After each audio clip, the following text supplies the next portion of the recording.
My fellow Ohioans, my name is Charles Roble. I'm an elected member of the University Area Commission from 2010 to 2013. I am currently incorporating a political action committee called Open Ohio. I'm on the way to the Ohio Secretary of State's office to file a designation of treasurer reform. And so this whole campaign, this whole political action committee is going to teach people how to run a professional campaign and to do micro-targeting to help make Ohio and the nation's democracy more vibrant.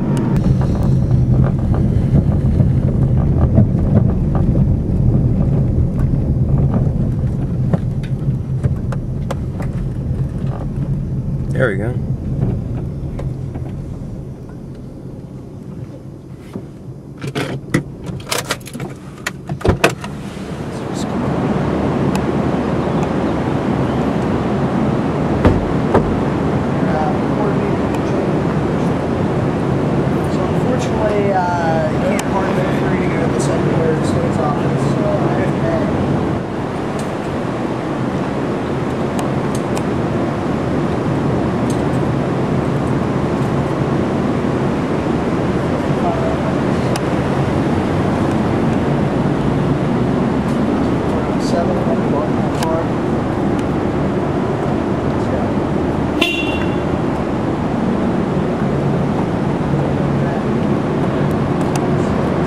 State's office is in there, right?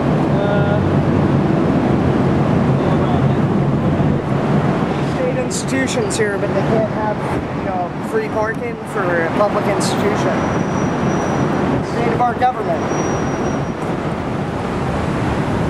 Hello, my name is Charles Roble. This is a private center in which public institutions are housed. We probably can't film until we get to the area that is leased by the state. Since that's his private property, we'll wait till we're on the 15th floor to film again. And film me walking in, since this is public.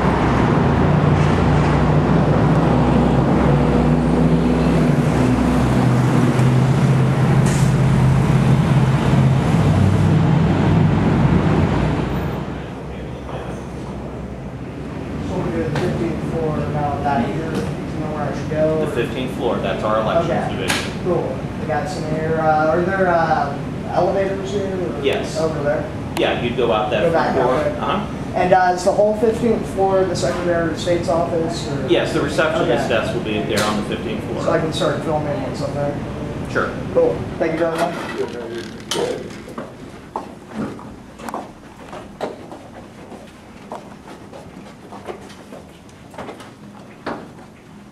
Howdy. My name is Charles Roble. I'm trying to incorporate a PAC. Sweet, thank you so much. Roble, I'm on the University Area Commission. What's your name? Charles Roble. Roble. Yes, sir. I'm hoping to create a political action committee today and file my designation of treasurer reform. All right, cool. Do you have one? No, could you print one out for me? Sure, sure. Yeah. Let me grab it. And then I had some basic questions about campaign finance. That's cool. Yeah, I'll be right back with the form. Sweet, thank you so much. Okay, here's the designation of treasurer form. So here's just an explanation of how to fill it out. Sure. Nothing all that difficult at all. It's pretty straightforward. It's got good government, relatively good. Yeah. Now, were you going to be a statewide PAC or a regular? Yeah, pushing for state issue 1, the call for the Constitutional Convention. Okay. Pushing to do yes and stuff. Then what will happen is once you file the form here, you'll file it here. Mm-hmm. And once it's filed, you'll get some information about filing deadlines and that sort of thing, and access credentials to file electronically. Mm-hmm. And then the first report that you would be expected to file would be the semi-annual report. Mm-hmm. That's if you file to establish the PAC before the end of June. Because if you file, July 1st, then the coverage of the semi-annual is already lapsed. Okay. So your first report wouldn't be due until October, Okay. potentially. So if I file it today, which I'm planning to do, Okay. Yeah, then you'll have, you'll have 10 days, 11 days worth of data to have to disclose by the end of July. and to deal with federal laws, I have to deal with the FEC and Yeah. stuff. Okay, Yeah. so don't talk about that. Yeah, well, I mean, there's not much I can tell you about it. Sure. If you engage in any kind of advocacy at the federal level, then yeah, it would be under the jurisdiction of the Federal Election Commission. And as soon as I file this form, I'm allowed to start taking donations, or? Oh, yeah, yeah. As soon as it's filed, then you're good to go in terms of fundraising. Opening a bank account? Opening a bank account. One thing that you might face when you go to open up a bank account is that banks may require some additional documentation just to open up an account to make sure that you're a valid entity. It has something to do with the Patriot Act and knowing that all the different account holders are actual legitimate entities. Sure. So you might, when you fill this out, I'll timestamp it, you take a copy with you. Go down to Huntington, right? Just so they'll be able to have the documentation they may need to open up the account. Great. I just don't want you to get the runaround. And I had a quick question about like co-promotion. I don't know if you're familiar with that term. Like if I got somebody to give me a really good deal on yard signs and they advertise their yard sign company, like is that illegal yet? It's probably illegal, right? No, I think that that's probably Cool. Somewhat of a standard, Oh, thank God. If you buy a particular company's yard signs, they may put their logo on it whether you ask for it or not. Oh, thank God. So, because I'm actually going to the Cato Institute in July. I'm not a libertarian, I'm a socialist. But anywho, I'm really afraid that I'm going to break some law. So I'll probably be back here talking to you guys because it seems like election law is the most regulated law, just from my perspective. Well, it is complex, Mm-hmm. but our posture is always to try to help folks navigate a complex law rather than go out and try to find some fault with everything everyone does. Mm-hmm. So. And have you guys adjusted policy because of Citizens United yet? Or? Well, that's really going to be up to the legislature for the most part. So I can't get unlimited donations yet? Well, actually, as a ballot issue political action committee, you're not subject to limitations as a normal PAC. The flip side of that is if you, for example, like corporate donations, you can take direct corporate contributions. But what you can't do is you can't use that money to support a candidate. I can only use it for the issue. Right. That's been the long-standing interpretation of Ohio law, and that hasn't changed because of Citizens United. Because the legislature really hasn't addressed citizens yet at all. Can I can still endorse candidates with this PAC, right? It's like wishy-washy. It will make the funds different. The endorsement process, yeah, I think you can. Okay. I just don't think that endorsement can come with, Money. $500,000 worth of television time. I don't have any dough. Yeah. I'm a PhD student at Ohio State. You never know. The dough might come rolling in.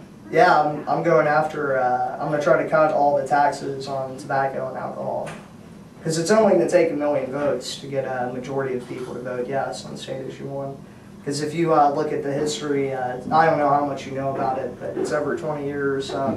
So in 52 is, 32 the last time, 32 is 44.7 voted yes, and 52 is 38, and 72 is 34, and then 92 is 35. So I'm projecting 35% of people are going to vote yes on it.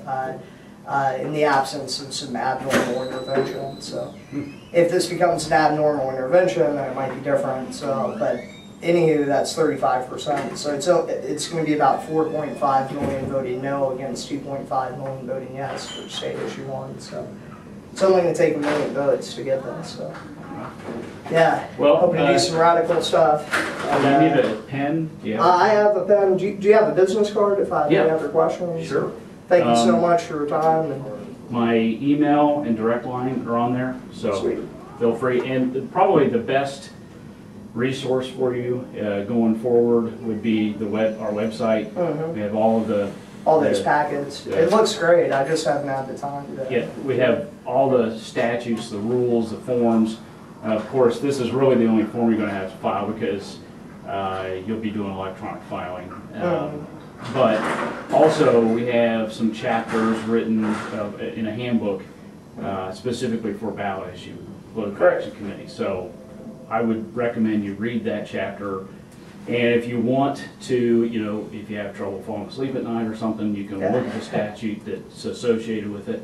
And, if you have any questions, just give me a buzz or an email. Awesome. Either one. Thank you so much. Yep. If you ever need help doing stuff in the university area or anything, I'm also doing my PhD in city planning, so if you ever need analytical stuff or some free insurance, I can try to help you out. I'll have Allison call me when you're done so I can make sure I get you a copy of it, a timestamp copy of it. Oh, sweet. Or actually, I'll just tell her that Great. she can produce it. And I'll shoot you an email if you'd like, just so you have my info. Fair enough. Sweet. Very Thank you good. so much for your time. You're welcome.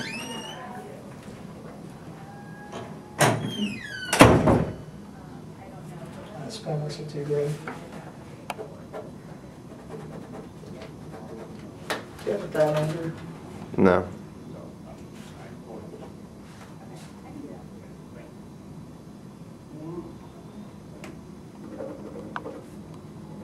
Here, why don't you get a shot of me filling this out? Yeah, I'm still recording. I mean, like a better shot, so you can see the words. You want to get closer? Yeah. You should have come up here when he was talking. It would have been a better angle. No. Yeah. Up in Ohio. Should I put 2012? I'll just put it up in Ohio. If you want her direct number, I can give it to you. Okay. Have fun tomorrow. Alright. Alright, bye. Yeah. Do you have an extra pen? I'm sorry? Do you have an extra pen? Extra pen? Yeah, I'm sorry. Both the pens I brought are terrible. Thank you so much. You're welcome. Thanks.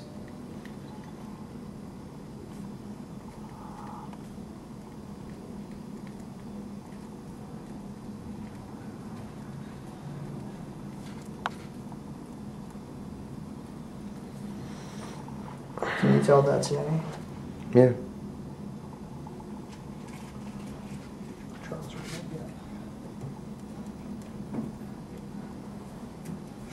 faxing is not that cool. Who uses faxes anymore?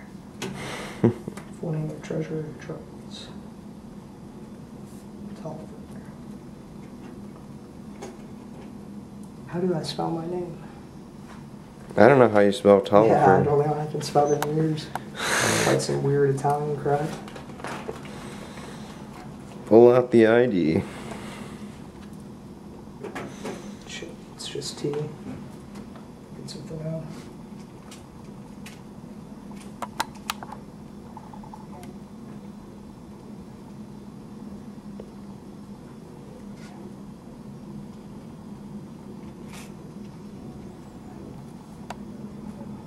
I know. Especially when we don't have a mattress in our Audi down here.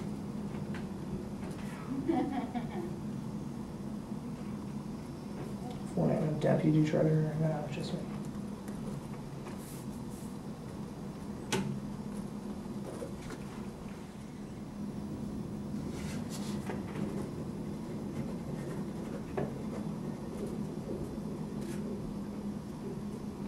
How do we get into media relations? What day is it? That's the 19th of June. Yeah, sweet.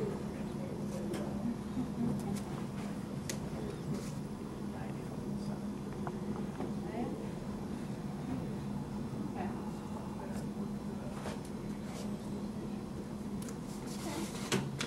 It's just that It's time. easy. Sweet. There you go. You finished? Yeah, thank you so much for that pen. You're welcome. I brought two and they just weren't good. That's fine. I'll go ahead and stamp it. You want a copy? That'd be awesome. Thank you so much. Yeah, I mean, I know I'm trying to rewrite the laws of the state, but I mean, America's pretty good. Ohio's pretty good. Yeah. That's as radical as you want. But, so yeah, let's run down to Huntington after this. It's still open.